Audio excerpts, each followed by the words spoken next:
next on the docket, we have Daniel Craig returning as his last movie as James Bond, Supposedly. 007. Supposedly. It's going to be his last. He's done. He didn't even like doing the last one. And we'll talk about that trailer that just dropped first thing this morning. I got a chance to watch it, and it looked like a Bond film. You can certainly say that. It did look like a Bond film. You didn't like this one either? No, I did not. Oh, God. He didn't like this one either. Oh, man. I thought it looked fine. I was watching. I was like, okay. It looked like a Bond movie. That's Yeah, all you I got want. Christoph Waltz That's in the there. best thing you can say about it. It looked I like a Bond want movie. hot chicks, fast cars, guns, and it had all that Bond stuff. being Bond. That's And all some I cool need. visuals. I mean, there was some cool cinematography going on there. I mean, it's nothing new. It's absolutely nothing new. You get these really kind of high caliber directors to take on Bond. So this one's Cary Fukugawa, who did the first season of True Detective, and he did this show on Netflix called Maniac, and very talented director. Taken over for, I believe, Sam Mendes, who did the last couple of Bonds. And these directors always turn in very good looking Bond films, but they're always boring as sin. And Wow. I fall asleep in the theater when I'm watching them. I just don't agree. I go to a Bond movie. I want to see a Bond movie. Yeah. There's a It's like I'm going to go to a John Wick movie. I don't want to see anything that's not a John Well, Wick let me just movie. say this. I'm a big fan of the Pierce Brosnan Bond, and I was never bored with those movies, even though like some of them are legitimately terrible. they're campy as hell. Yeah. But with the Daniel Craig Bond, the only one I ever felt was actually any good was Casino Royale. All the other, well, maybe Skyfall to a certain extent. Part of Skyfall was pretty good. But the last one, Spectre, which this one is a direct sequel to, like it's picking up story threads that movie left off, that was a snooze and a half for me. I didn't like what they did with Blofeld. I didn't think that it was a very interesting movie. It was slow, it was plotting, it was boring. And, the thing I hate about the modern James Bond are like the action scenes, even though they're beautiful and wonderfully choreographed. When I'm watching them, I just don't care. Like, I'm not excited by them. Like, there's nothing about these new Bond movies that make me want to see the film. Is it I feel because- like I'm just seeing Bond movies because I'm like, okay, it's a Bond movie, I have to see it. Okay. So you're just kind of done with the franchise then. I'm not done with the franchise because I've loved James Bond for, my entire life. I've watched, like I started with Timothy Dalton, like that was my first Bond. And, I was really a big fan of like his take on the character. License to Kill, one of my first and favorite Bond films. Bond versus the Mexican drug I cartels. feel like he's creeping into the get off my yard zone. Oh, I'm already there. No, because I'm listening to what he's saying, and it's like you're bored with these new movies. Yeah. I'm looking back, like I like watching the old ones, and Bond movies weren't always like action packed. They were very slow. I grew up watching the Roger Moore Bond movies, and those movies are weird. They were very. yeah. There's some weird shit Yeah. in those movies. No, like But, every I every really new, like this guy. I Every like new this guy. incarnation of Bond has its own kind of take on the character, Mhm. and I feel like, when we had GoldenEye come out and Brosnan took over the role, like I just remember that movie kind of kicking off like this new generation of Bond, which was a lot of fun to watch for the most part. And with Daniel Craig, when he came on with Casino Royale, I felt that kicked it off really well, and then they completely dropped the ball. Like Quantum of Solstice, I don't care what anyone says, that movie was like it literally I had to try to watch it 3 different times because I kept falling asleep.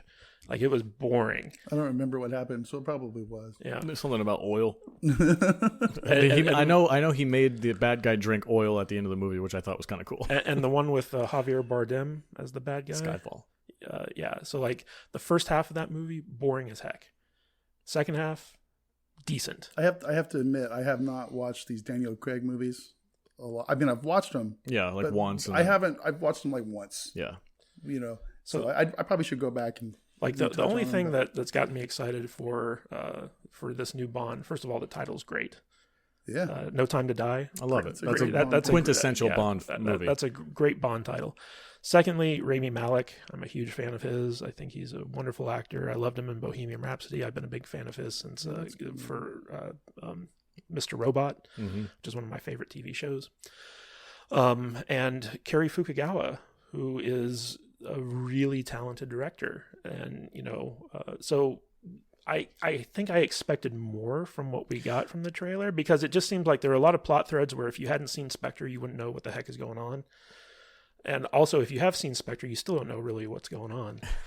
Because I mean, in the trailer, it seems like Bond messed up or like retired or something like that, and they've got a new 007, which is this black lady, and it looks like he's coming out of retirement or being resurrected from people thinking he was dead, and he's getting back into the game for some reason because Blofeld says something, and then Rami Malek has a mask on with a very cool. scarred Like face. visually, all that stuff was really cool. Well, all the Bond movies are visually really good, Like at least in the Daniel Craig era. having him with that like Phantom of the Opera mask on, I thought that was really cool. I'm like, that's very interesting and intriguing to me. I'm like, I want to know more about why he's wearing that. And his face looked way more messed up in that scene where he's in the snow with the mask on than in the one where when you actually saw his face. So I'm like, something happened. That's like more towards the end of the movie where something happens and he goes possibly. I was picking up a Dr. Evil vibe.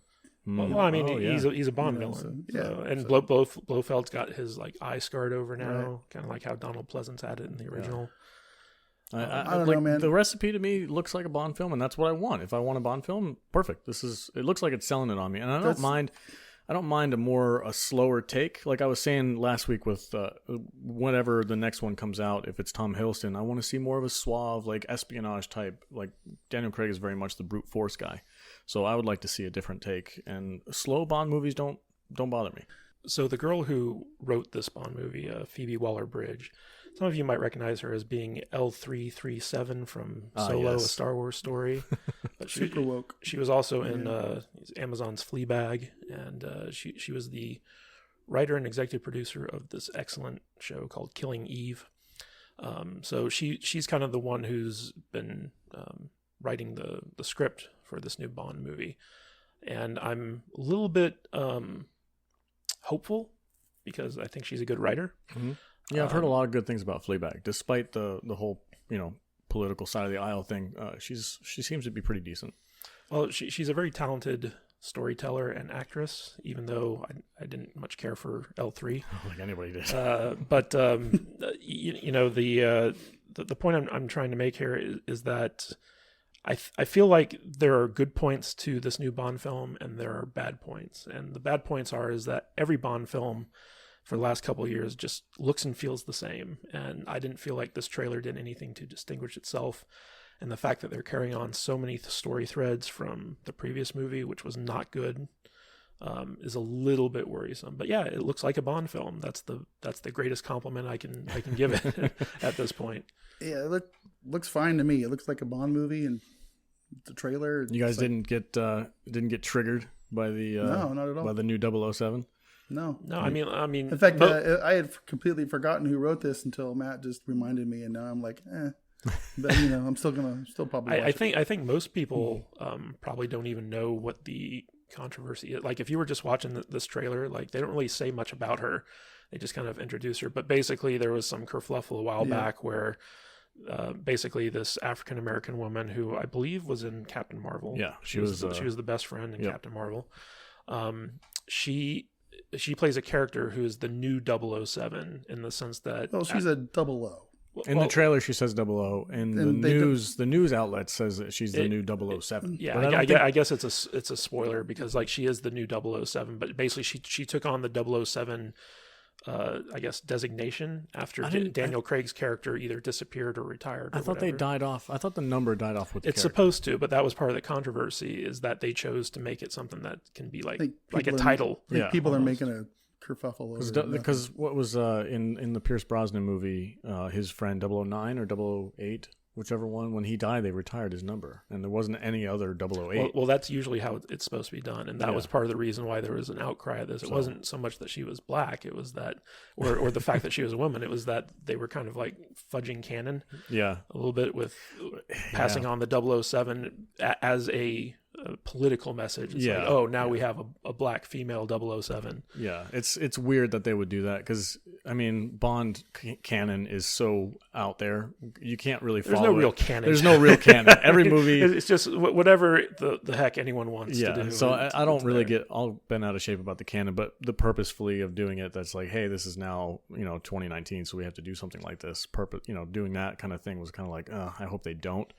This trailer didn't look bad. It didn't bother me. I watched. I thought her character looked really cool. I thought it was a cool take on her. I was more interested in that girl in the cocktail dress running around with the double Uzis. I know. That was Who's dope. that? I don't know, but that looked cool. She's very That excited. is a You are classic excited Bond about character. this. Yeah.